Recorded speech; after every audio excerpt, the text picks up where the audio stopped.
Selamat pagi Indonesia. Anda menyaksikan seputar Bali terkini pukul 9 WITA bersama saya Dwi Priawan. Pemirsa, era digital ikut mempengaruhi perkembangan pariwisata tanah air tidak terkecuali pariwisata Bali. Semua unsur yang bergerak di sektor pariwisata harus memaksimalkan pemanfaatan dunia digital untuk memperkenalkan destinasi wisata Indonesia kepada masyarakat internasional. Dalam data US Census Bureau Service Amerika, penyedia layanan data tingkat dunia menyebutkan 88,1 juta dari 259,1 juta penduduk Indonesia merupakan pengguna aktif internet. 79 juta orang menjadi pengguna aktif media sosial. Sementara 66 juta aktif bermedia sosial melalui perangkat bergerak seperti ponsel pintar. Angka penduduk yang melek digital telah mencapai sepertiga penduduk Indonesia. Semua lini dituntut harus mampu mengukur dan menghitung posisi saat ini yang mewajibkan transformasi ke arah digitalisasi. Tujuannya adalah mengelola seluruh kebutuhan wisatawan. Ketua STP Nusa Dua Bali Dewa Gede Ngurah Biomantara mengatakan pariwisata Indonesia khususnya Bali harus mulai membiasakan diri dengan era digital. Manfaat dari teknologi informasi sekarang ini sangat besar. Dari ponsel pintar berukuran kecil, siapapun dapat mengakses berbagai informasi.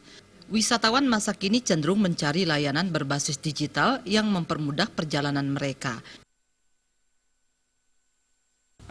Sekarang ini turis-turis yang melakukan perjalanan itu selalu membutuhkan kemudahan dan juga akses-akses yang lebih mempercepat mereka. Nah, untuk itu dengan adanya juga perkembangan information communication technology ini juga sangat mendorong kita harus sudah memikirkan bagaimana caranya agar kebutuhan para wisatawan pada saat mereka melakukan perjalanan itu bisa terpenuhi. Nah, sekarang ini sudah mulai zamannya digital sehingga semua yang ada pelayanan-pelayanan yang mengacu kepada pelayanan-pelayanan pada wisatawan kita arahkan kepada digital juga sedapat mungkin.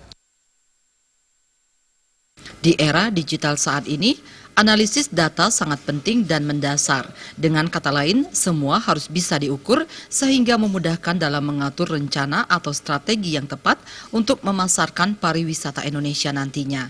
Alit Putra, Bali TV. Pemirsa, nantikan seputar Bali terkini 1 jam mendatang. Selamat pagi dan sampai jumpa.